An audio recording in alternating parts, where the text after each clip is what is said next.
Welcome to Dualistic Unity with Andrew and Ray. This is Andrew. I'm Andrew. And I'm Ray. So this is our very first conversation. Welcome to the podcast. Just to give you a bit of history, Andrew and I have only known each other or known of each other for the last couple of weeks. I had the pleasure of running across Andrew's content on TikTok, and it just blew my mind. The fact that he was so clear and concise about the insights that he was having, and his intention to spread those insights for the joy that it might bring other people. So in wanting to spread that message a little bit more, of course, that my own content is of a similar fashion. So I contacted Andrew and we started talking. We had one interview, which you can find on my YouTube channel, and we've spoken briefly twice since then. So this podcast, as it goes on, is going to be a journey of Andrew and I learning from each other and learning about each other. So as a listener, I hope that you enjoy the show, and please do submit any questions or comments that you have to us on social media so that we can include you in these conversations as we move forward. Certainly. Yeah. And just to give my perspective on finding Ray, about 2 months ago, I started having sorts of insights. It started with realizing that I don't have a past to the degree that I think that I do. And this idea of what if I didn't have a past? And then it's like, holy shit, if I don't have a past, then maybe I'm not Andrew and I'm not confined to this body. I'm just aware of it and aware of its environment. So I'm not Andrew, I'm aware of Andrew, or I got to sort of the present awareness of Andrew, no past, no future, just present awareness. And I was talking to some friends about this, and one of them who I was talking to sent me a couple of videos, and he was like, yo, this kind of sounds like what you're talking about. And it was a video of Ray from 2005 talking about his experience in the forest, and that when he came out, he realized basically that there was no other, and everyone he's meeting was just himself. And I was like, whoa, holy shit, that's exactly what I've been realizing and having insights about. And so I clicked through Ray's page. I was like, wow, this dude makes a lot of sense. Followed him, started commenting on some of his stuff. Maybe he, saw that or saw my page soon after. And yeah, that's just my perspective of it. But again, super excited. Another thing I think we're going to probably touch on is just, the title Dualistic Unity, and just the differences between us and how we came to all of this and got to this podcast. And couldn't be almost any more different on the surface of things. And yet we've come to similar insights. You started to a long time ago. I started to about 2 months ago. So very early. And I'm very grateful to have someone, like you, who I can bounce things off of, because I get a lot of questions about these things and I don't always know exactly what to say about them, quite frankly. Yeah, I hear you for sure. I mean, if there's anything I've learned in the last 20 years, it's that the answer is actually not the point, right? It's the ever deepening question, and just that state of being in the question without settling on an answer, of just being aware, right? Without holding on to any particular concept. It's just so funny because 20 years ago, I was roughly your age. A little younger 20 years ago, but I was roughly your age. And so it's amazing to me that there's almost this window somewhere between, like, I don't know, 15, 16 and about 30, where we have a really good chance of breaking our programming. We actually have a really good chance of stepping out of what's familiar, because it hasn't kind of set into solid concrete yet. And yet when I work with clients who are older, they have such a harder time breaking those old familiar habits because they are so familiar, because they are so set in stone over time. So when I ran across your channel, and again, you're on point and you're enthusiastic, I just had to reach out, because that needs to be encouraged. It needs the flames of that enthusiasm need to be fanned. They need to be spread, and they need to be spread more so now than any other time that I've seen in my life. Like when I first started waking up back 20 years ago, it was right after 9/11, right? So everything had changed. The entire world suddenly had become vastly more shut off. And I was waking up in that, trying to talk to people about this. And there was a few, not many, but the majority was just get back in the line. Like, this doesn't make me feel safe. I want to feel safe. Stop talking about all these questions, and let's just settle on what we're supposed to do. Just get to work, Ray, was often what I would get. I actually had somebody around my age call me a nonconformist. Sounds like an amazing compliment. Right? I'm like,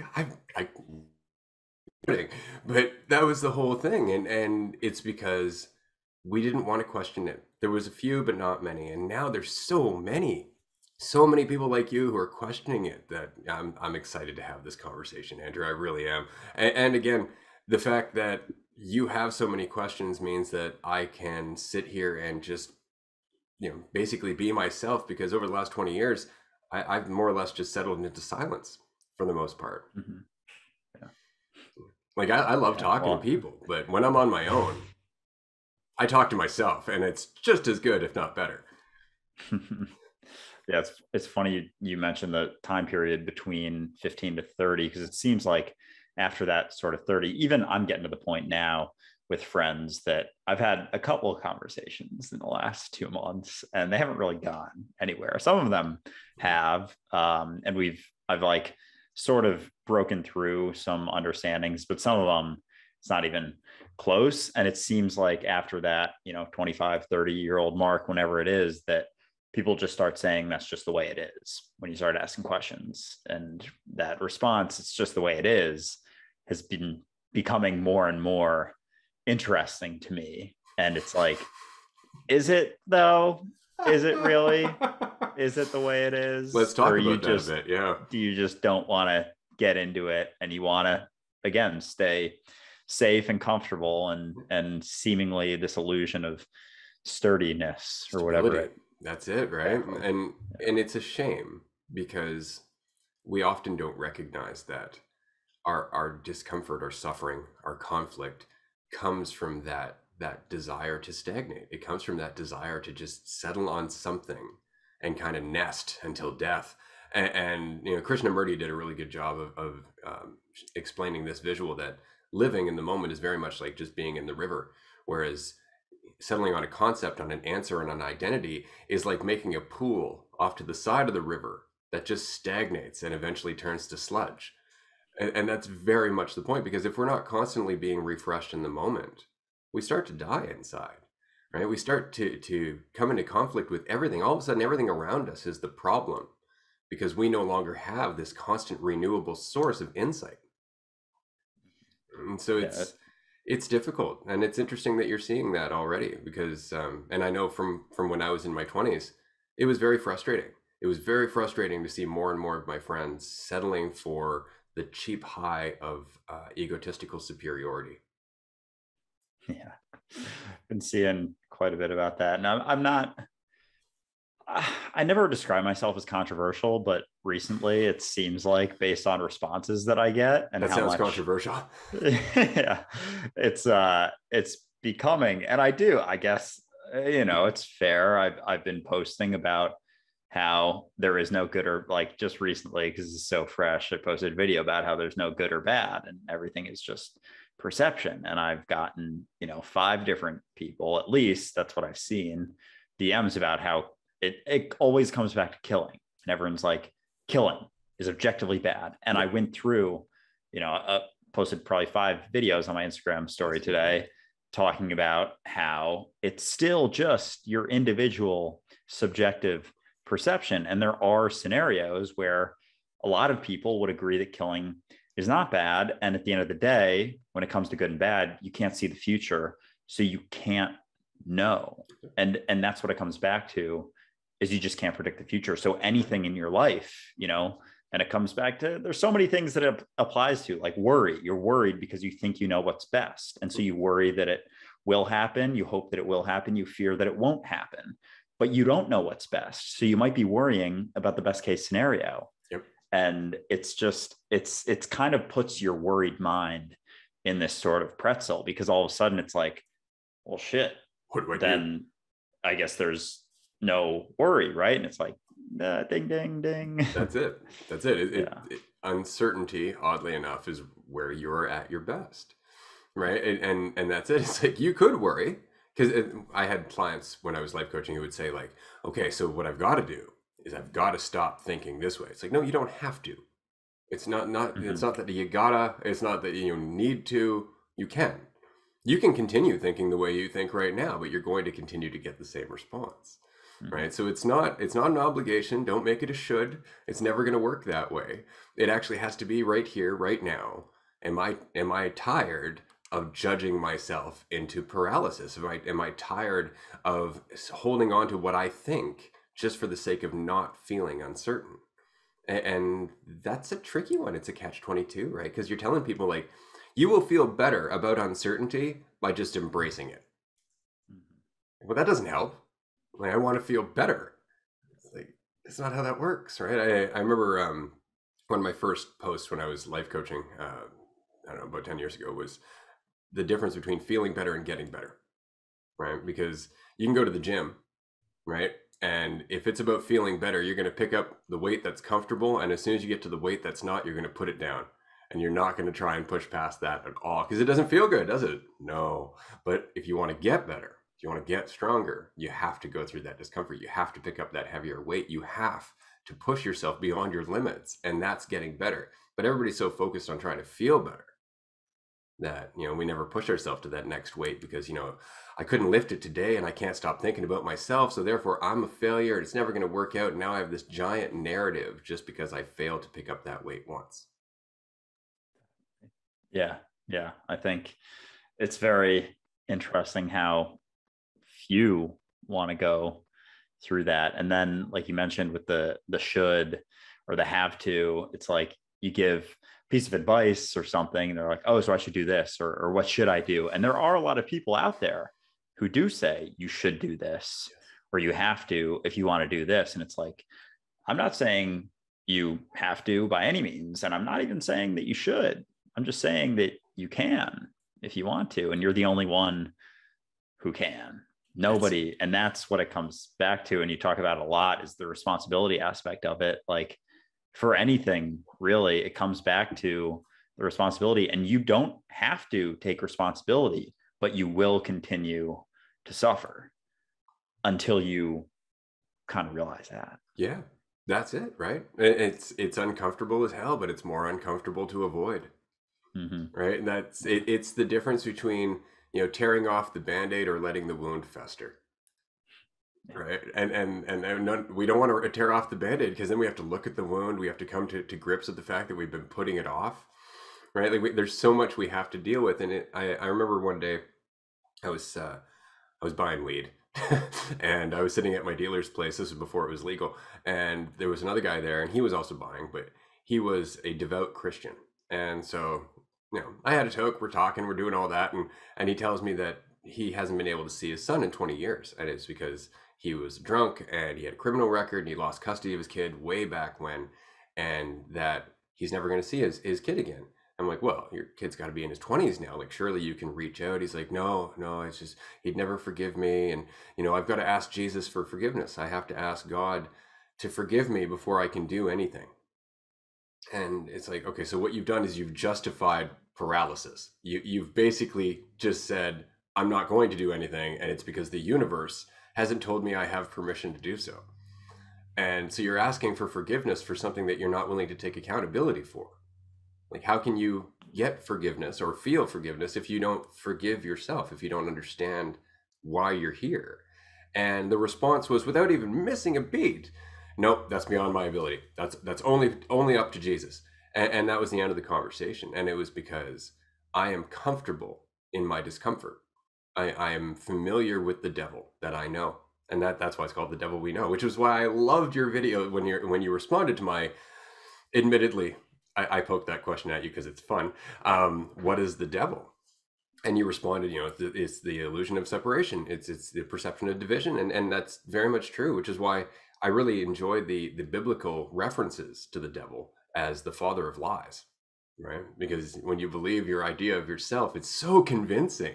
It promises you control, just like Jesus's 40 days in the desert, right? It promises all the kingdoms of the world if you have control, if you identify, if you're morally superior.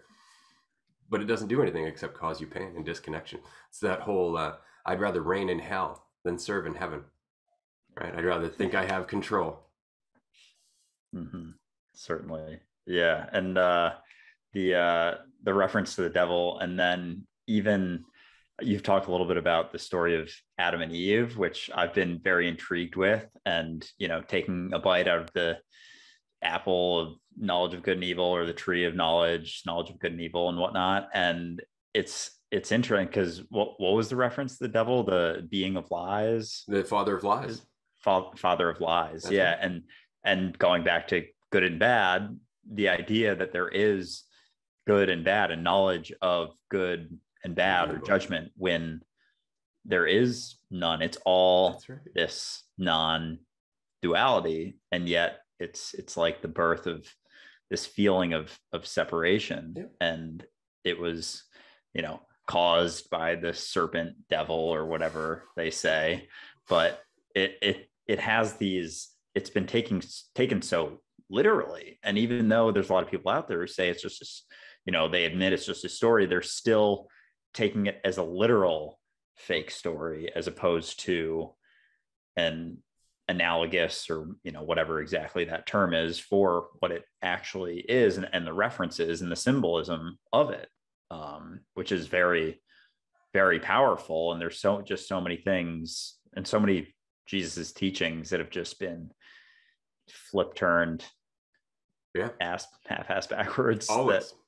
or have been taken just so literally Yeah. in so many ways, and it wasn't necessarily meant to be. And I think that's what's led to a lot of the misunderstandings, it seems like. Well, because it's interesting, right? Because you may have noticed this in the last year or even the last 2 months, but there's a switch that happens in our perception. It's almost like where we're sitting within our body changes. All of a sudden, it's not that we're, in our body looking out through our eyes, but it's almost like we're sitting behind our eyes looking out at our reality. It's almost like we're in a different state of awareness, like we've just sat in the back seat suddenly and we're looking around going, this is a fun ride. Whereas before, we couldn't even stop to admit it was a ride that was happening. We were just so involved with it.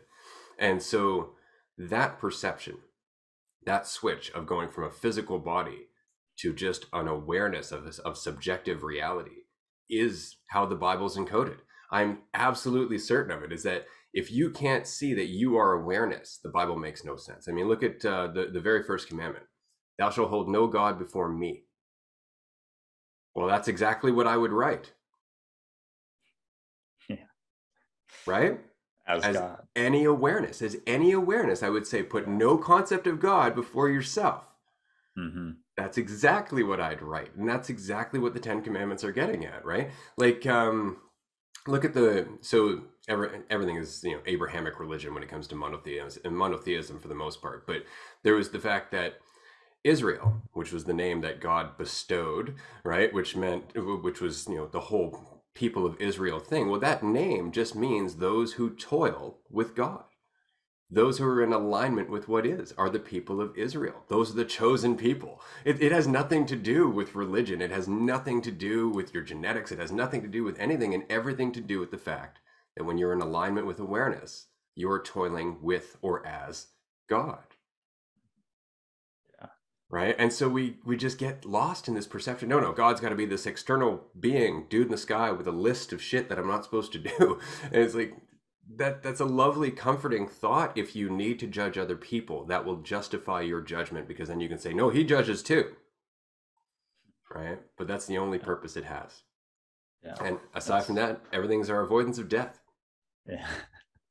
It's just really just foisting that responsibility onto everything else. And it was interesting when you mentioned like that shift of awareness. I've definitely felt that in the last 2 months, this idea of, it's almost like it was like environment, and then Andrew and me are here. It's like I'm at the level of the skin or whatever. And now it's like environment, Andrew, me here. And I'm aware of both Andrew and his environment being everything else, as all as one happening.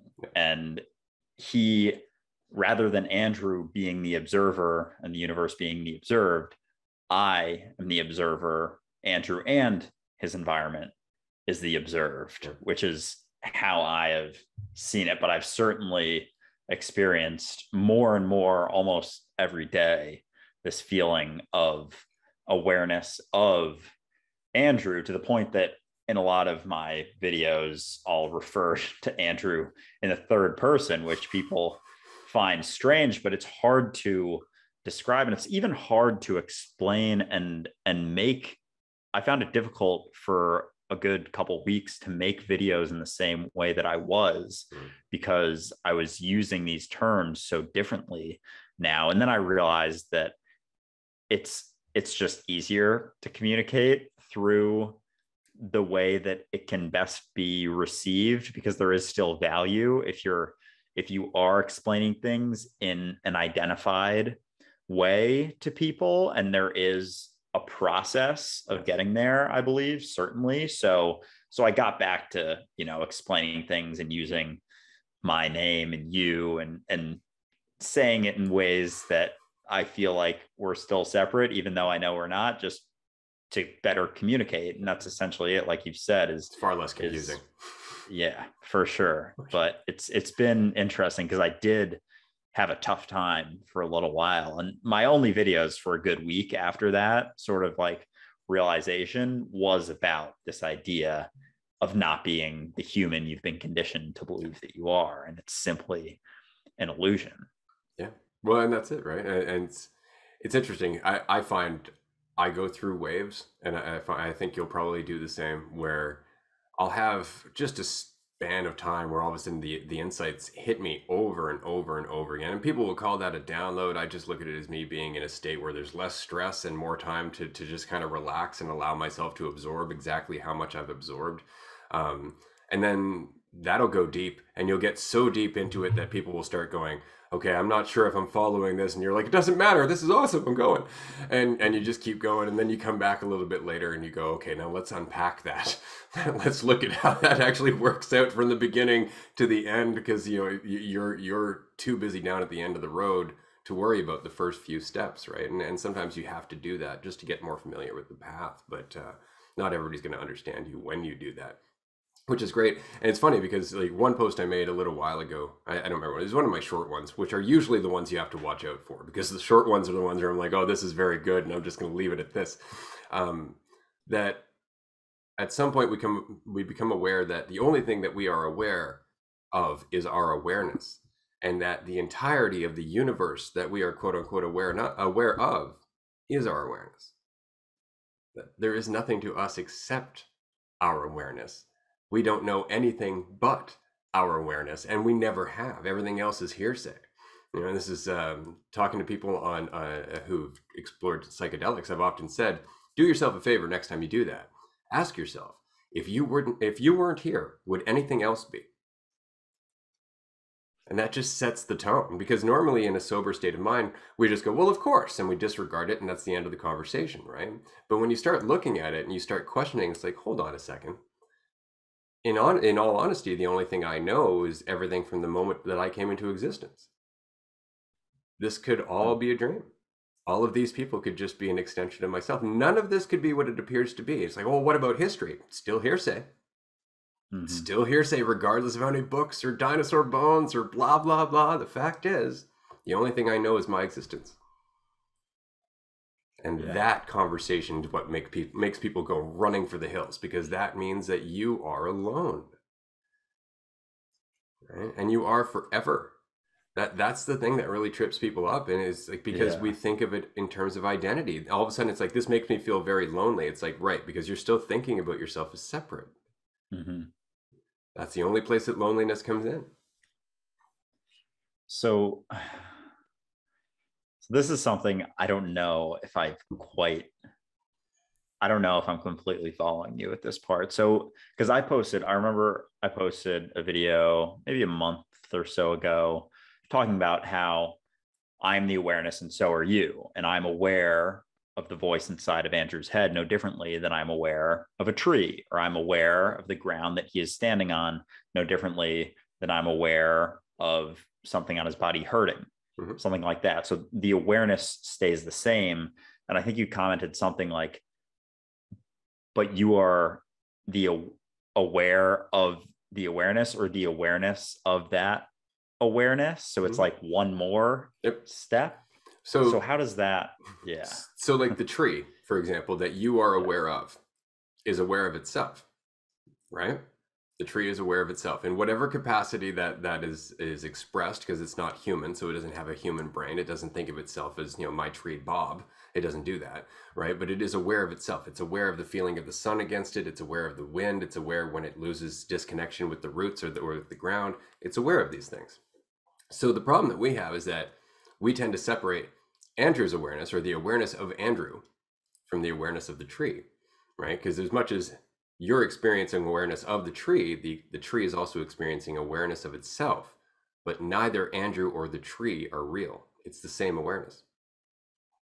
It's the exact same awareness. It's kind of like how mushrooms grow. Mushrooms grow from mycelium, right? Mycelium is underneath the ground, and mycelium is the reason that we have lush forests and that we have soil that's so healthy. But mushrooms themselves are actually just the fruit. They're not the plant.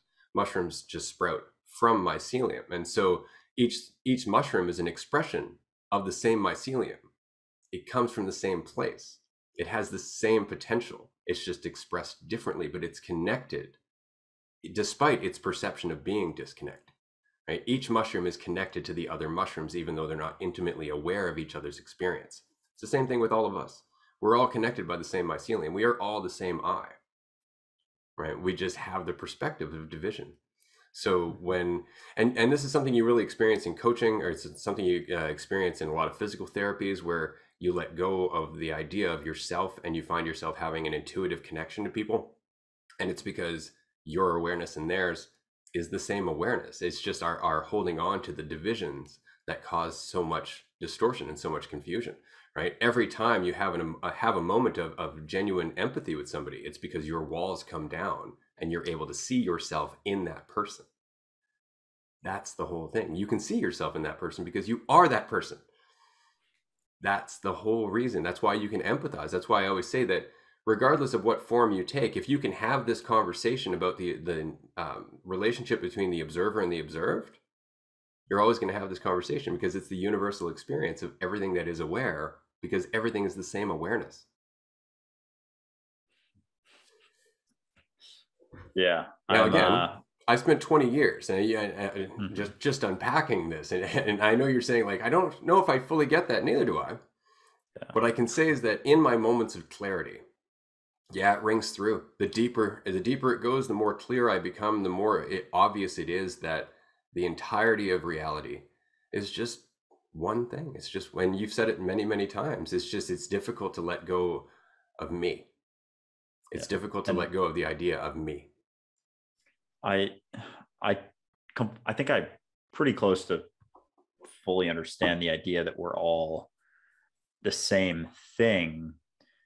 It's interesting, like when people will ask, well, how can we be the same? Like, is it just that strong of an illusion that I feel like, right now I'm waving Andrew's right hand and you can't wave my right hand? Oddly enough, right? I just did.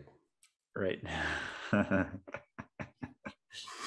Or the thoughts inside of my head, I can hear them. Right. And I'm hearing them as you. But you see, that's the point, right? We get caught up in the idea of you and me being separate. Like, suddenly you being able to experience yourself somehow negates the fact that you're also me.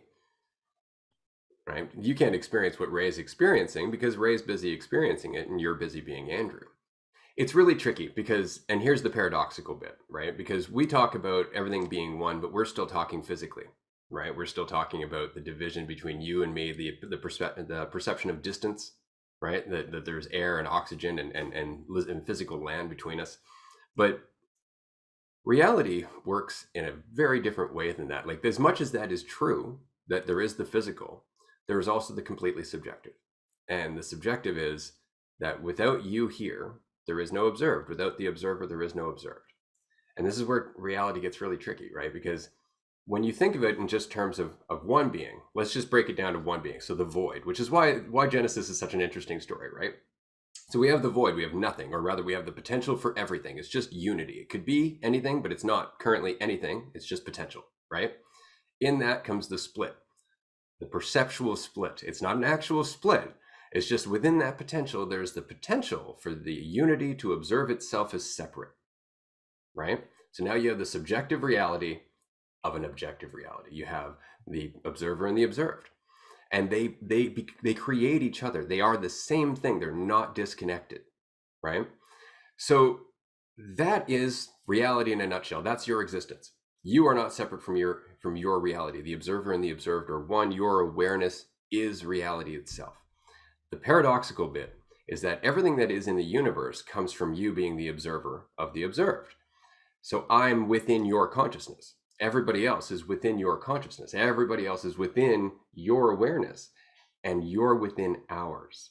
And that's the paradoxical bit, is that we're all within one another's awareness, and we experience it as a physical universe. And that's how messed up this is, which is why science is having so much problems trying to explain physical distance, why everything is connected. And again, the whole multi-universe theory, or multiple timelines, or alternate realities, because all of this stuff is real. All of its stuff is possible. Yet we can't explain why we can't just jump from one reality to another. And that's the age old question. It's like, why? Why can't I? And it's like, is it just because I'm so committed to this?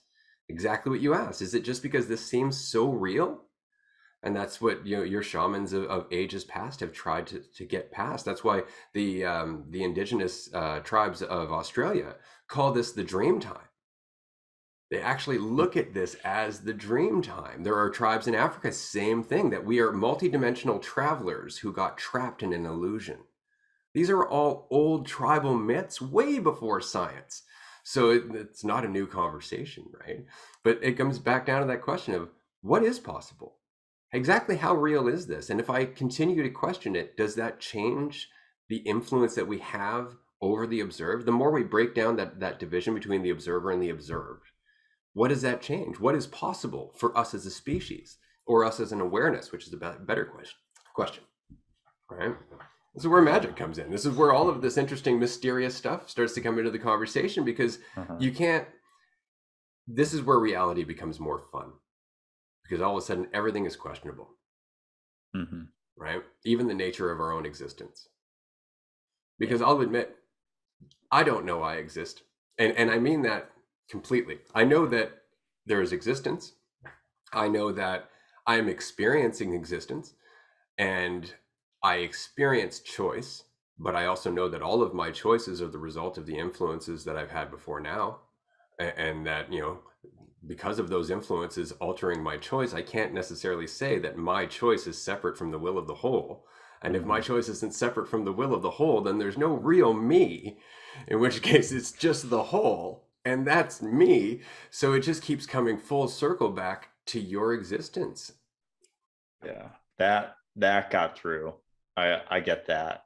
I think that's something, the idea of whether or not we have free will, I think helps supplement this explanation pretty well. And the idea that there was never a choice, it seems like. It was like there were infinite possibilities, which happened. And here we are. And here And we are. and the story you mentioned of Genesis, and how, infinite possibilities, and it unified whole becoming just not separate, but this illusion of separateness, and the observer and the observed being the same thing still, but it's like, I don't know, molded maybe into this idea of, instead of being a unified whole, now it looks like a tree, and there's, leaves on one side and leaves on the other, and they're all the tree, they're all the unified whole. It just seems like, they're different because, the wind's blowing on one side, that one's moving, it thinks it's moving, but That's right. it's not. It's the wind happening, which who knows where that comes from, somewhere else Right. probably, and the other one's not moving. So it's like, hey, I'm waving my hand over here, why, how can I do this and you can't wave my hand over here? And it's like, that doesn't take away from the fact that you're still the tree. That's right. And so I think, yeah, the idea of, so when it comes to free will, because I think I've heard you talk about how, like, we do and we don't, Mm. from the idea of being a unified whole, there was an infinite, you know, possibilities, and we it I don't know what the term is, created an illusion of separateness, or illusion of separateness manifested, and Here we are. years and years and years, etc. Here we are. I can't tell you how And much I enjoy the fact that you're experiencing my hell in trying to communicate this with language. So I just wanted to say that this is exactly how I feel, and the reason I've been so quiet for so long is yeah, because it's not an easy subject, yeah, right? it's It's fun really though. not. It is fun. I Well, that's it. It's fun, but it requires courage. It requires a good deal of courage to even entertain the idea that there aren't other people, right? mhm, And you have to be willing to go beyond the conventional idea of sanity, right? Like that, I've yeah. often said that awareness lies on the edge of sanity. I mean, you have to let go of the idea of being sane and insane in order to see what's there, because there's no such thing as insanity or sanity, right? Like it's just, we're just talking about cherry picking perspectives as what we like and what we don't like. It's like what you were saying about good and bad, right? Our perspective of good and bad always comes back down to what's pleasant or unpleasant for us. Right? That's at the end of the day. And so because we view ourselves as separate, because we view ourselves as divided, death is terrifying. And so to us, everything that has to do with death is bad, Yeah, right? yeah, Whereas there are other cultures that never looked at death in that way. They looked at it as something that had to happen. Krishnamurti's journal was actually a good place to look for that, because watching a funeral procession one day in India, and there was all the mourning and the sadness, and he was just thinking, like, it's such a shame that we can't recognize this is the inevitability of so much joy, that this in itself is something to almost celebrate, because it's the end of a journey, or it's the beginning of another journey. It's the completion of a ripple that causes other ripples to happen. Like we lose that because we focus on what we're attached to, mhm, right? yeah, yeah. So yeah, I don't want to get. We're gonna get to certain places on this podcast, I'm sure, but Oh yeah, hopefully. do you Oh, for do sure. you so do you think, in that sense of Krishnamurti's explanation there, that we almost like over try to overprotect to the degree that everyone thinks death is objectively this horrible thing? I mean, I post that and I get a ton of DMs saying killing. That's like the one Yeah. response. Death is horrible. Death of loved ones and whatnot. And so, do you think we almost have become this society that's like overvalued Yeah. life, like Well, individual lives, control. or I would say we yeah, overvalue control. And it's interesting, because I did a video a long time ago, when I first started TikTok, just kind of talking about how intention, the path, the road to hell is paved with good intentions, right? mhm, So, yeah, the reason we started agriculture was because up until that point, we had to live by the will of the land around us. If there wasn't enough food from year to year, our population diminished as a result. And that's what kept us in balance.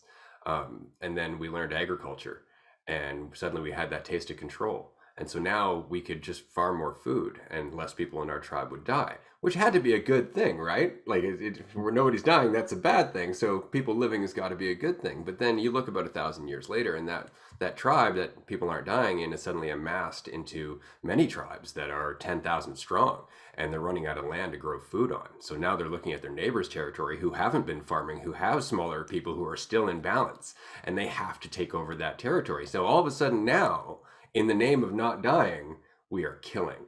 And we're justifying killing because we want their land. This is something, again, Krishnamurti said, is that progress is inevitably being fully armed on enemy lines. And eventually you need to expand into other territory, because progress never ends. The entire concept of progress is that we're always needing more. We're always doing more. It's like, when is enough enough? Right? So in our pursuit of avoiding death, we perpetuate death. Right? In our pursuit of avoiding loss, we create more loss. And there's a balance in that. That's why the indigenous tribes in North America, they always looked at things in terms of seven generations, right? Like, if we're going to make a decision that's going to change how our tribe lives, whether it's, we're going to start farming oysters, or we're going to start, cutting down this particular part of the forest, which of course is not the point, but if we're going to do something, we need to consider how this is going to affect life generations down the road. And that's why, we look at their progression as a tribe to be a slow progression technologically. But the fact is that they didn't end up causing huge amounts of wars. They didn't pollute the crap out of the earth. They didn't, create an economy that became more important than their humanity. And it was because they lived within the idea that death is going to happen. But because we come from the earth and we return to the earth, we're never really dying, right? And that's why there was all this respect for their ancestors. There was a respect for their predecessors, the stories of before, right? It was because they saw themselves as an extension of it, rather than it happened before now. And if I die now, it's all over. And that's a Christian thing, right? Or rather, that's an egotistical thing. My old programming is there. I don't like Christianity. I've said that many times, right? But I feel like that about most monotheistic religions, because we focus on death like it's the point. Like, a Christian's highest aspiration is often to die, because that's when they'll meet Jesus. And that's terrifying and really sad, because they're missing the entire point, or they're missing the kingdom, as it were, waiting for the kingdom that they're going to die and they have to start over again anyway. Yeah. Might as well enjoy it while you're here. Exactly. Yeah.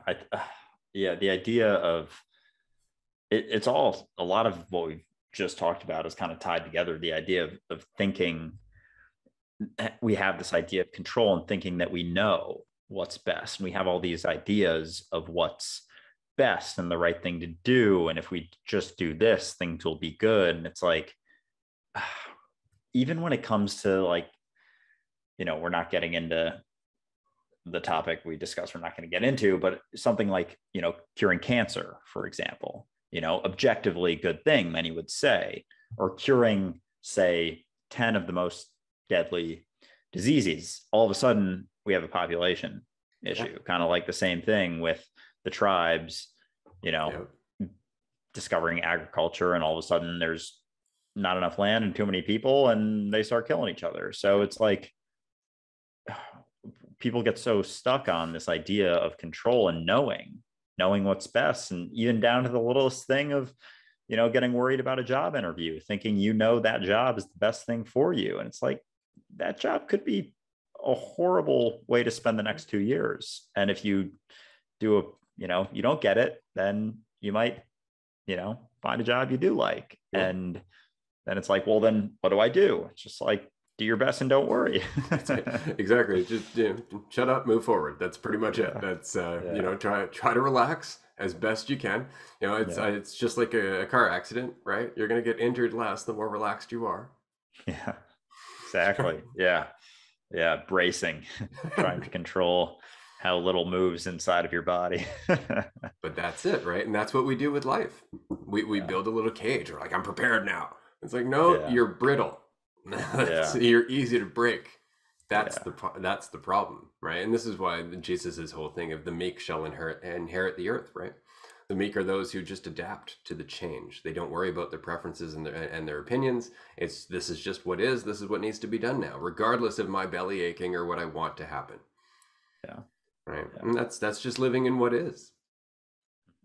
But yeah, it's interesting. It's we are going to continue to have this problem so long as we don't recognize that we're all one, because that's the thing about our fear of death, is it really does stem from our overcommitment to the perception that we're divided, right? Like, you asked me if I'm afraid of death, and I said I'm not. And to be honest with you, the reason I'm not is because if I died right now, I would continue on as you and everybody else, right? And that's the whole reason I'm not afraid of death, because I'm not Ray, right? Yeah. I experience Ray, but that's not me. Yeah. So this idea, because a lot of people they'll say, like, we're spiritual beings experiencing a human, and it's like, that's the same exact thing as just being a human. Essentially, it's just maybe you have less anxiety about it because you feel like you're not a human, but you're still an individual divided.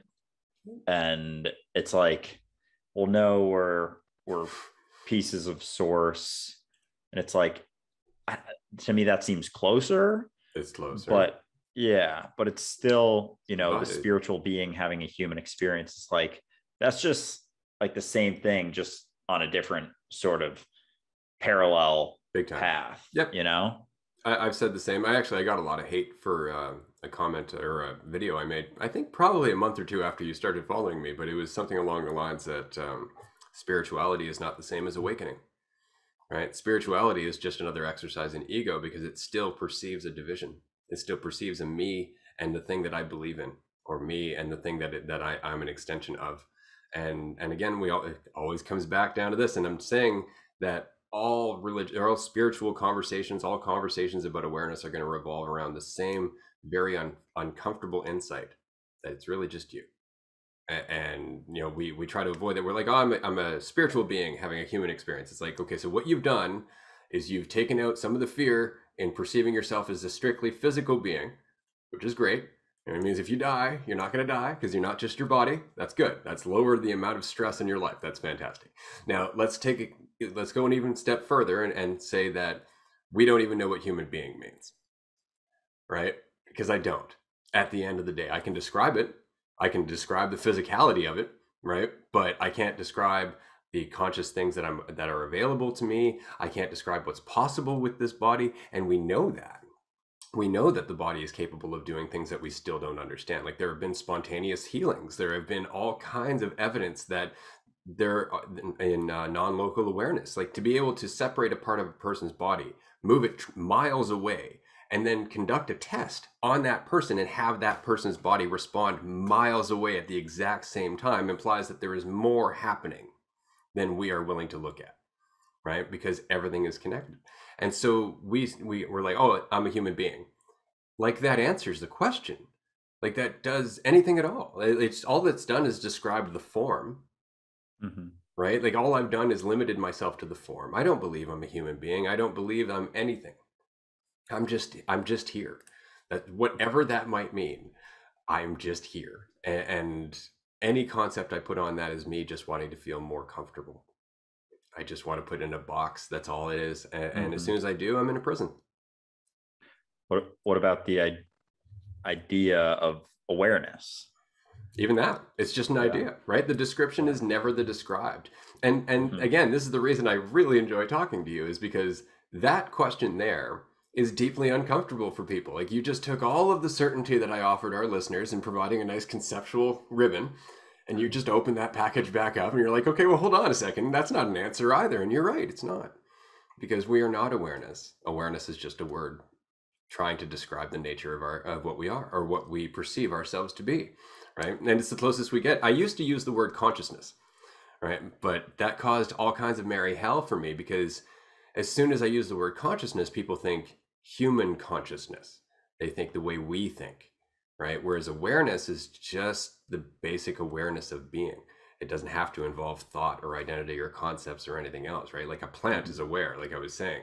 So if we can break that down, if we can really look at the most basic elements of what awareness is, then we at least start to revolve around the point. But as you so eloquently pointed out, it's not the point, right? The point is still what remains underneath.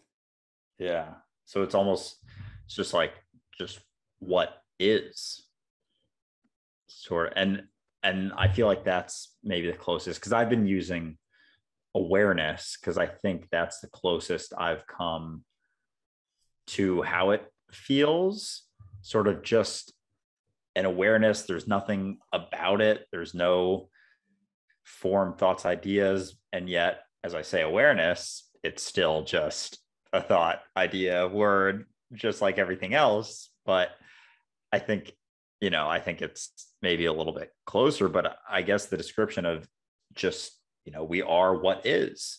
We are what is, and everything else is us trying to describe it or appreciate it or communicate it or come to some kind of an idea of what it is.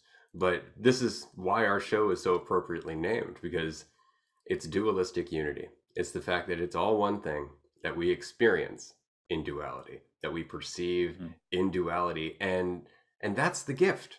See, that's the thing, is that, and this is a common sentiment in spiritual crowd is, this is my last incarnation on this planet. I'm done. Once I've learned all the lessons this time, and I always have the same expression on my face, like buckle up, your eternity. Like you don't get to leave. You just get to experience everything. So it's either you're going to do something with this lifetime or you're not. But this is not all there is, right? So you can get caught up in it or not. And oddly enough, it's when we stop getting caught up in the story we tell ourselves that we get the chance to change it. You know, we can actually make different decisions as soon as we start to let go of what we think our path is, because we're just blinding ourselves. Recently watched a movie, Free Guy. I don't know if you've seen it, with Ryan Reynolds. I haven't, not yet. I do. I'm a big Ryan Reynolds fan. My God, the movie's brilliant. It's just brilliant. And I'm not going to ruin it for you, but it's very much this conversation in a symbolic form. It's really about seeing what's been in front of us the entire time when we let go of the narrative that we think is real. And that's unity at the end of the day. Every religion has said the same thing. It's just seeing past the division. It's just, well, every religion, every spiritual person who has become aware of themselves. Usually those are the people that religions are formed from. So I'm not going to give religion the same credit, because religion just works off of other people's hard work. But, you know, the people that religions are based upon are usually the people who went, oh, this isn't anything like we think it is. You know, that's why often those people were just weird.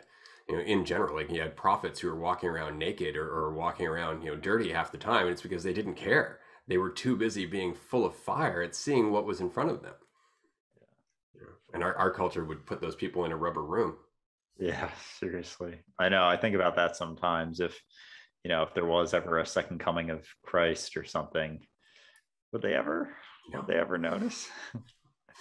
Given what he was actually saying, it's like, it's almost the opposite of, especially with in the West, how, you know, westernized Jesus has become. You know, he's like this, you mean white hippie Jesus? Yeah. yeah. It's like he's this Middle Eastern dude who's like probably did a ton of drugs and figured shit out. It's like, Yeah. he's become this good schoolboy who happened to have long hair. Yeah. We're going to ignore the fact that he, you know, kicked over a table and started whipping people in a temple. Right? Yeah. By far my favorite Jesus story. Right? It's just, it's like, okay, so obviously he still had opinions. Yeah. Obviously he's still, and you know, I haven't made this TikTok post as yet, but it'd be a good conversation for our next podcast, I'm sure. Contrary to what Christians would like to say, I think Jesus screwed up. I think that Jesus screwed up. I think that he missed the window. I think that to some degree, what he was saying was true. I am the way, the truth, and the life.